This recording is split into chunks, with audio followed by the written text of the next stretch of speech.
All right, you guys, you know what time it is.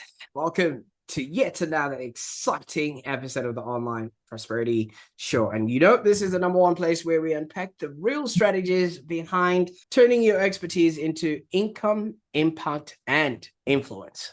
I'm your host, Prosper Taruvinga. And if you've ever felt like maybe you're doing all the right things, but you're still being maybe overlooked, overheard, or maybe a little bit underestimated, then I want you to know that this episode is for you because today's conversation we're going to be focusing on one thing, and it is about how to stop being invisible in rooms that you deserve to lead. And I want to tell you right off the bat, I know you're obviously going to want to share this episode with somebody who is brilliant, but is still being overlooked. So make sure that you're subscribed wherever you're watching or listening to this from, because this is where you're going to be finding ideas that change how you show up and how the world responds.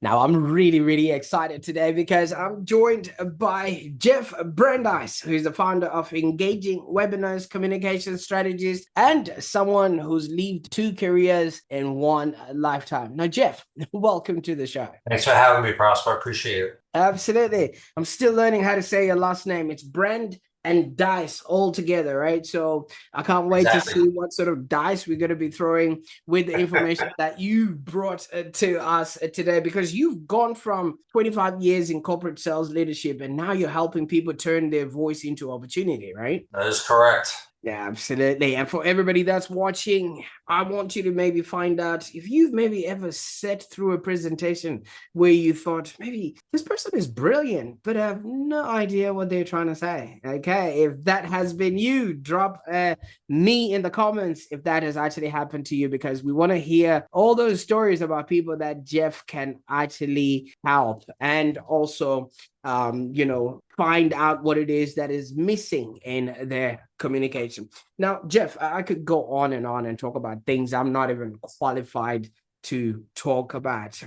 Tell us, before engaging webinar, who was Jeff Brandeis in those corporate years? I call this. I had three careers, Prosper. One, I started out as an accountant, believe it or not. Spent 5 years in accounting, and then I got into the corporate world and learned a little bit more about sales and presentations. So when you think about an accountant becoming and moving into a sales role, kind of one of those iffy transitions in life, to say the least. But I actually had a great best time of my career with my first couple of years in doing supporting and presentations, and kind of transformed me as a person and as a personality. And I rose through the ranks and eventually became a VP of sales, VP of solution design. I built, ran a 100-man, 100-woman sales team. And, behind all that was anytime you're selling, you're doing presentations. And we kind of moved into that COVID pandemic era,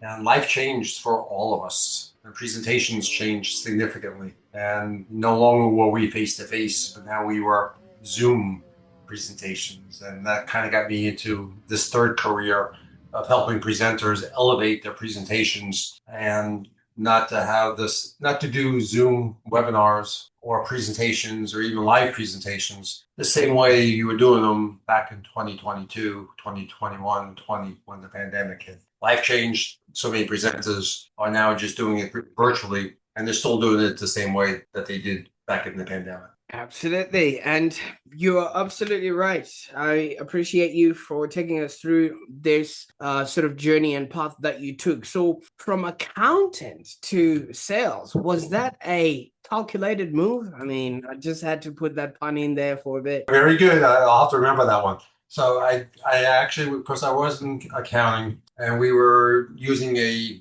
service bureau to help us, from an automation perspective for tax returns and planning. I met this good friend of mine, David, who I'm still close with today, who told me about the position of, hey, you know your stuff, Jeff. You help answer tech calls during tax season, and you go out with a sales guy and answer the the accountant's questions and things like that. And then I told my wife I was going to take this job about go out and communicating and doing presentations. And she looked at me, she goes, "You're actually going to talk to people? And you're going to, stand up in front of a group of people who you don't know and talk?" Because, accountants back then, we were the introvert. And most accountants today are still introverted. And turned out I had the greatest time of my life my first couple of years as I learned more about myself. And my personality came out, and it kind of changed my life. I still talk to David today, almost 30 years later, and he's still one of my best pals and one of my good mentor of mine. Absolutely, and thank you. And there's always people that see something in us that we haven't been able to see.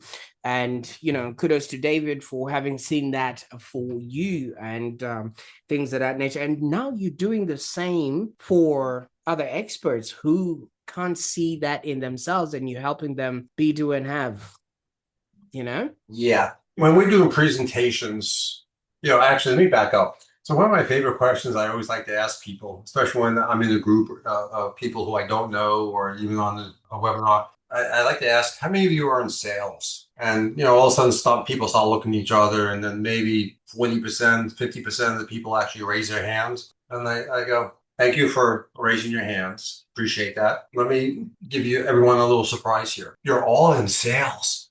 Whether or not you believe it or not, you're selling every day." Okay, whether honestly when you're selling a spouse, you're selling to your kids, you're selling a product, you're selling something. You go into a bar and you see somebody you want to go talk to. What you're doing? You're opening a conversation. You're opening a sale, so to speak, because you are trying to buy a drink or meet somebody to go out on a date.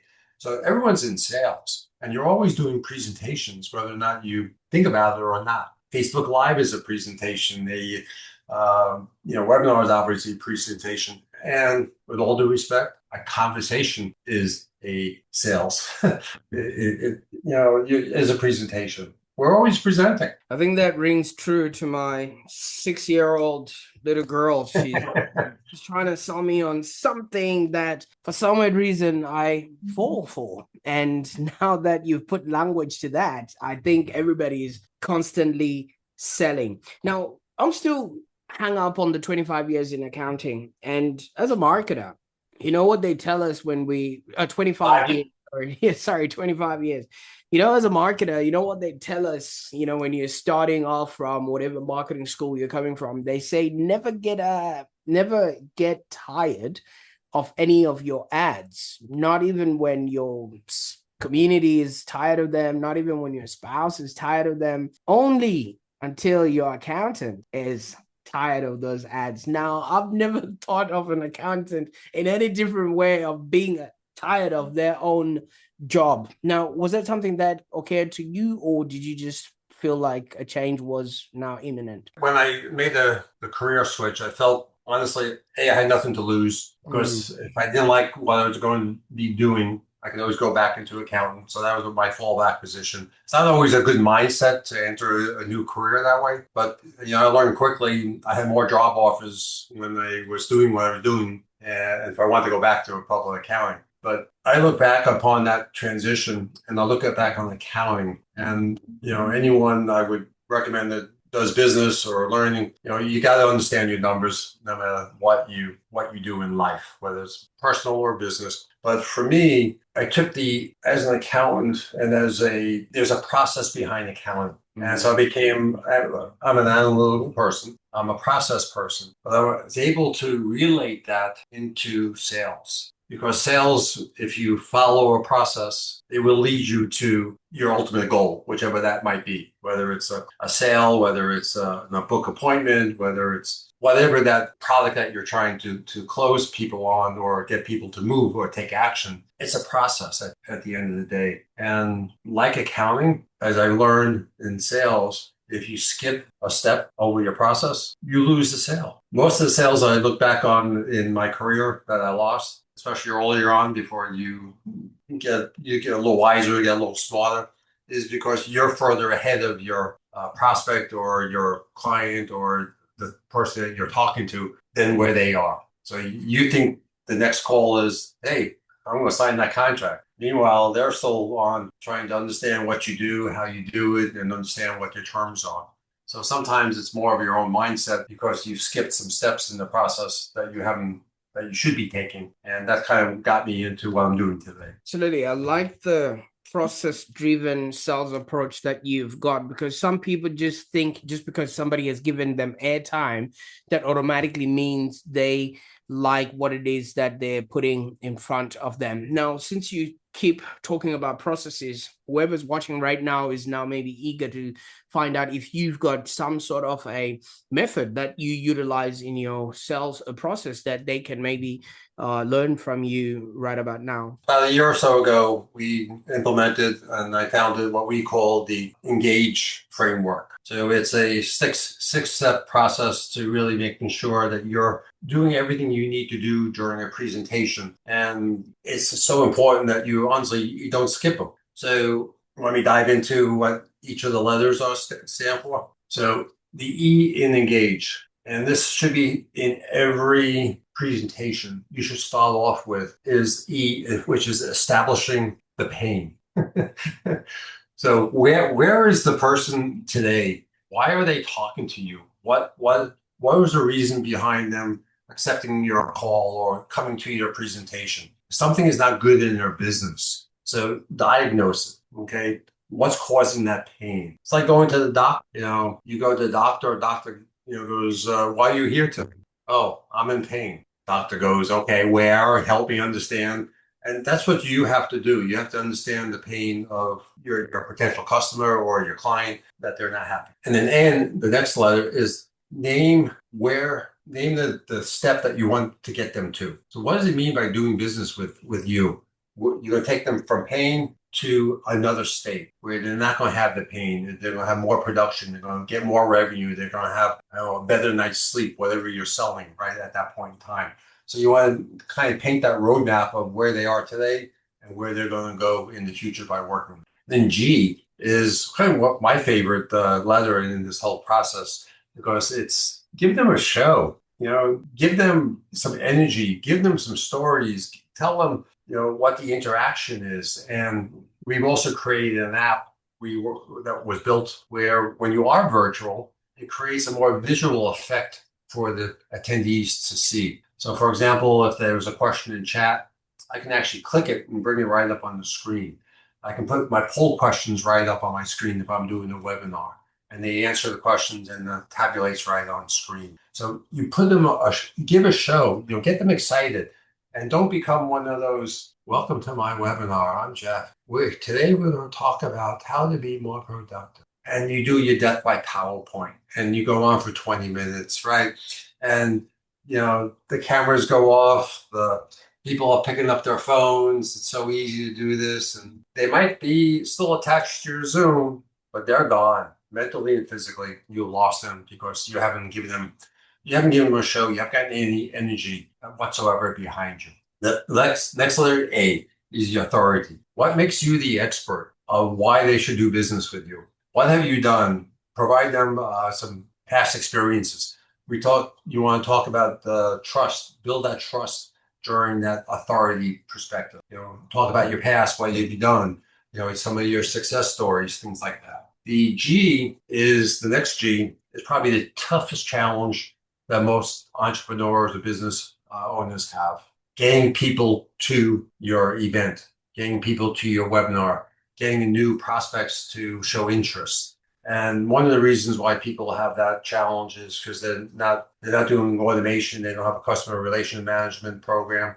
They're not doing reach outs. They're not doing 2 days till our event. They don't have any gamification even to get people to be recognized that your event is coming up. And then the other aspect of that is after your event, what do you do? So let's say you had 100 people registered for your webinar, 20 show up. Most people get focused on those 20. I say you're throwing money down the drain because you now have 80 people that raise your hands and you have done nothing. Get them into your funnel, get them into your process, and you've lost even a large opportunity. Hey, life happens. Kids get sick. Emergencies happen, client calls, and just couldn't make it on time. Then the other most frustrating part of the process is the E, the last, which is really to extend the invitation to do business. I can't tell you how many webinars or presentations, chamber meetings, Rotary Club meetings, face-to-face meetings we've been at or I've been at, and the ending goes something like this. Hey, everyone, thanks for being here today. If you have any questions, reach out. Here's my email. Have a great day. As opposed to something that, hey, look, here's an offer for those of you fast action takers that are ready to get on a call with me today. For the first 7 of you, I'm going to provide you a personal consultation on how to do a better presentation. Or here's a link to my calendar. For the first 6 of you that book, we're going to provide you something special. Or here's a PDF to learn more about me. Provide them how you want to proceed. Make that next action step at the end of every presentation. That's lacking, what's missing in so many presentations I've seen. So that's the Engage framework, kind of in a nutshell, but that's what it's all about. Absolutely. And thank you so much for opening us up with that, because these 6 steps are literally teaching people how to buy from you. I mean, once you've established the pain that, they have, you now sort of invite them, name that step, and then give them a show. I mean, nobody wants to just come to a debt, like you say, a debt by PowerPoint. You literally have to entertain people in order for them to get to know what it is that you're offering. And authority, why should they listen to you? Why you, why now, and why should they care? And obviously gain them, to commit, and then extend the invitation, which is like the call to action in and of itself. So this actually spells the whole know, like, and trust, scenario that, people always talk about, isn't it? Everyone talks about the know, like, and trust, but I'm going to throw you a little curveball on that one if I can. Okay. For me, it's know, learn, and trust. Okay. So I don't always have to like the person I'm going to be doing business with or who I buy from, because I feel there's more value if I can learn from that individual, that I could take information from them, that I can make myself better, make myself more money, make myself more productive. So for me, it's know, learn, and trust the people that I'm going to do business with. Because like I said, I'm not looking to be a best friend with somebody, no disrespect, to people. But at the end of the day, if I'm going to attend a presentation or I'm going to buy your product, I got to be able to learn from your product or learn from your expertise so that I can take more things away than I could if I like you. I could like you, but never learn anything from you. Absolutely. See, what you've just explained there gives meaning to what a lot of sales and marketing is all about. You are simply educating others. That is the secret behind presentations. I'm not here to lecture you, with all due respect. I'm not here to read slides to you. You can read my slides. I'm not here to teach you everything. I'm here to provide you information, get information back from you as well, because I think it's a two-way street. I'm going to provide you information, provide you some of the things that I can do, but I'm not going to deep dive you into a long, boring presentation and demonstration. But it's a give and take. So I'm going to ask you questions so I can learn more about my audience. And one of the worst things that can happen, depending upon, let's say you're selling insurance, for example, right? And you think your audience is 60 and above, because that's where you market. But if you ask the question pretty early on, type into chat, or answer this question: are you 25 to 35, 36 to 45, 55 to 65, or over 65? What happens if everyone answered A, the 25 to 35, but your whole presentation was geared to that over 60 crowd? You've lost your entire audience. So by at least engaging them early, you now have the opportunity to pivot, with all due respect, and address the majority of the people in your audience. And even if you just gotta raise your hands, how many of you, whatever age you want to put in there. So getting information from your attendees is so valuable in making sure your presentation is going to actually resonate and actually convert at the end of the day. Jeff, do you understand what you've just done? I do. I don't think you do, because you've just given language to something that has been crippling so many people. And I'm speaking from a marketing point of view, because communication is not obviously verbal, we also communicate via our websites, because when somebody lands on your website, they need to know, why should I be here long enough for them to actually know what the next step for them is. And the reason that they would have come to that website is because you have engaged them, you have maybe entertained them, you have maybe educated them. And for all my marketing career, I've been struggling with figuring out what SEO actually stands for, and you've literally spelled it out for me. It's All right, simply thank you. educating others, simply entertaining others, simply engaging others. Engagement is so important. I'll give you what I like to call a whiplash. Okay. 67% of your attendees in your presentation will zone out, tune out within the first 3 minutes of your presentation. Not because your content's bad, not because your presentation's bad. It's because you've done nothing to engage them early to get them involved with your presentation. So it doesn't matter that I'm good at what I'm doing. I'm an expert in my field. I'm the bestest ever was. If I can't engage them, that means nothing. It not always means nothing. Don't get me I mean, wrong. Yeah. obviously that doesn't come for much then. Yeah. I mean, you look at the top speakers, Tony Robbins, the ClickFunnels guy. I mean, they're all very engaging personalities. They get the people involved with themselves. But if you just came to me and no one knew who I was, and I just started talking and hey, I'm Jeff Brandeis. Let me tell you a little bit about myself and my history. And I was an accountant. And I went into sales and that's how most of these presentations begin. They begin with all about me. And with all due respect, they probably checked me out long before they came to my webinar. They already did their homework. The internet makes it so much easier to look up things. So they already know me. So the question that I should be asking them is, what value can I add to them, and what can I get them to provide to me to get them involved with my presentation? That's my number one goal, is to get people involved. Jeff, this is not a business. This is a mission. Oh, it's a big mission. It's I'm on a drive to help people do more upscale, uplifting presentations. And there's some great speakers out there that do great presentations, and they feel great afterwards, and they walk away and they think about things later. Gee, how come no one called? How come no one booked a meeting with me? My presentation, my content was great. My slides were perfect. I spoke well. They showed interest. They they said, "Hey, it was the best presentation that they've ever saw." And thank you for presenting so well. But they never converted. Has that ever happened? I'll open-ended that question to the audience. Did that ever happen to you when you were presenting? Happened to me early in my career. I mean, in my world, we call it crickets. You know, you throw something out there and all you hear is crickets. So, and I know that a lot of people believe this, that I'm good at what I do. And if I'm good, people will notice, build it, and they will come. But from your experience, that belief is not helping people, right? It's actually holding them back. Yeah, it is. I look at the mindset of presenters and the openness to honestly take feedback, take constructive criticism, hire a coach. I mean, even the best ball players have a coach. Every, minor league ball players, physical fitness, everybody has a coach if you want to get better. The only way you get better is when you do get coached and you have a coach to help you, because we all have blind spots.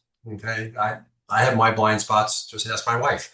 But if you're open to coaching and feedback, that resonates. And one of the things I see more in the corporate world is where feedback is looked at as unconstructive, or I'm afraid to say something because I will lose my job, right? Say something that's not politically correct or correct my boss. One of the things I learned, and we had in one of my mid-year meetings, was have you ever heard of the Blue Angels, Prosper? No, no, you elaborate on that, please.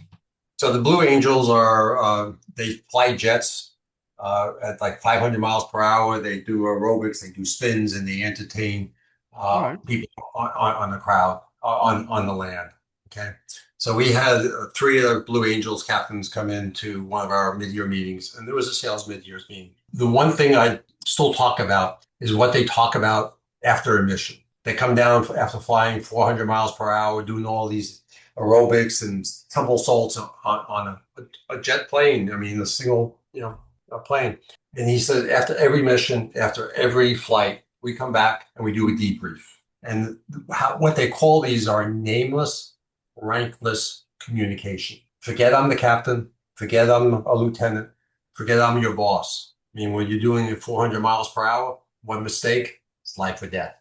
Yes, in our world of sales or presentation, it's not life or death, but it's could be $1 million contract, could be even more, but it's revenue.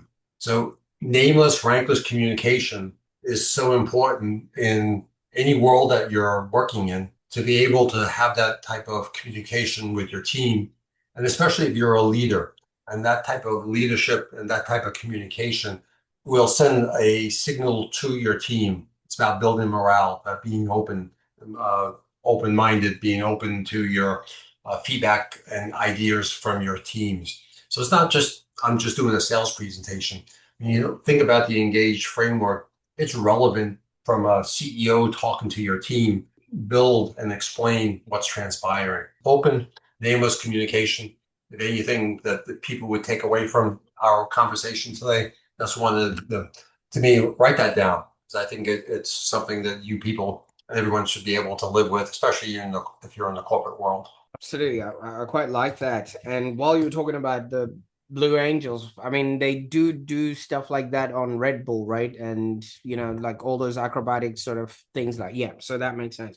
But I love the nameless, rankless communication because it's the salespeople that are actually talking to the end customer. They're hearing the pain, the fear, all of that information, and they're taking that back to leadership so that informs the marketing, that informs the communication that goes out there, and they're speaking in the language and the voice of what the people on the ground are actually experiencing. And I feel like that is something that a lot of people sort of overlook just because they think they know better. And I think, yeah, like you said, that's another little gift that you've also left us with there, Jeff. And from all that you're saying, what I'm hearing is a lot of people are not stuck because they lack the skill of what they do, right? They're stuck because their message just never lands. Like the Blue Angels, when they're doing all the acrobats, they do everything else, but if it doesn't land, then there's no debriefing pretty much after that. Yeah, unfortunately, yeah, that's an extreme. But yeah, if your presentation is not landing, it's funny. I'll look back into my corporate world, and from a sales in my early career, I'd say, marketing. I'm not getting enough leads. I'm not getting good qualified leads. Send me more. And the marketing team goes, Jeff, I send your team leads. You're not qualifying them. You're not selling them right. You're not presenting it right. So typically sales and marketing, they most companies, a lot of them, they butt heads. And it's having that nameless, rankless communication really is to help clarify what's not really working. It could be a little bit of both ends, both sides. It could be the marketing messaging off. But really, at the end of the day, everybody needs to be speaking and talking about everything in the same tune, same harmony, one message that resonates within the entire community as you sell. And the other aspect of that is what you think is important that you must show in a demo or a presentation. That client or that prospect may not need that feature. To them, what you just showed them, that's not an issue of mine. I don't need that. And because you didn't do a good discovery call and you didn't do what you should have done up front, it's not what you think is important. It's what your customer thinks is important or what your prospect thinks is important. What's in it for them at the end of the day? Oh, absolutely. Because you've got to establish the pain, like you've elaborated. Now, you also started dangling the word coach in, your sort of last rebuttal there. Could you maybe, is that something that you do, or are you advising people to go and seek coaching somewhere? We do provide coaching as part of what our offer is as well, is to really understand what I'll call a presentation audit, so to speak, where we would go back and review a previous presentation whether it's virtual or was live or whether it's, sit down and really look at, what was, again, done correctly, what could be improved upon, and provide that constructive feedback, and also provide really how to utilize some technology also to help make this a little bit more engaging and to get a higher conversion rate. Because at the end of the day, if you're not converting your presentations at a high enough level and you wanted to improve, if you change nothing, it's the Einstein, theory, definition of doing it's definition of insanity, doing the same thing over and over again and nothing ever changes. So being open-minded to some changes, or it's also a little bit of, it's not what you say, it's how you say it. And it's things change significantly depending on how you phrase things. And it's important that we get that language down to where your prospect or your customer or whoever you're speaking to truly understands what you're conveying.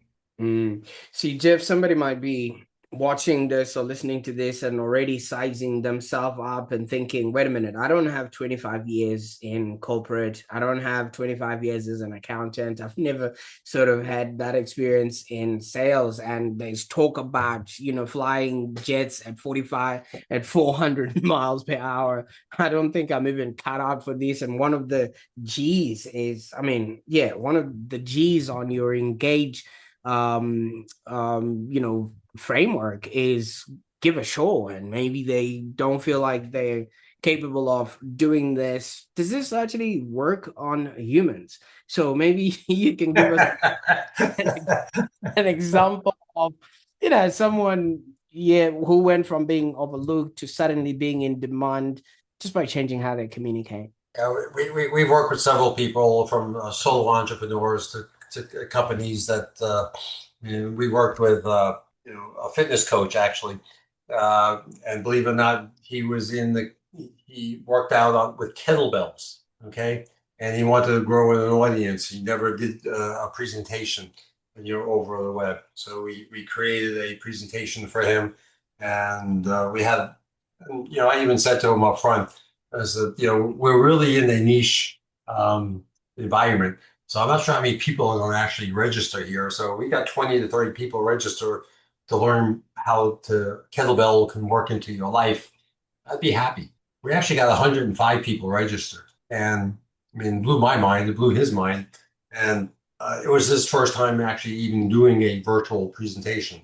So I did pretty much what you and I are doing. I interviewed him and I kind of helped them with some of the give it a show. We utilized some of our technology, and it was a great event for him. And he made some sales. And I'm not asking people to go on stage, sing and dance, and do that type of show. It's just really just being a little bit more animated. Get yourself involved and get the people involved. One of the things I like to do personally when I present or when I'm talking like now, I stand up. Okay, for me, it gives me more energy. It gives me my freedom to move my hands around a little bit more, and it just gives me like I said, it just builds more energy for me when I'm standing there, when I'm sitting. And it also, I've been on calls where people who are sitting will put their hand on their chin and they'll start to get real comfortable and they'll just, relax and they fade into the chair. And that just takes away the air in the room. So, we've had people grow sales by, 38% from one webinar to another webinar.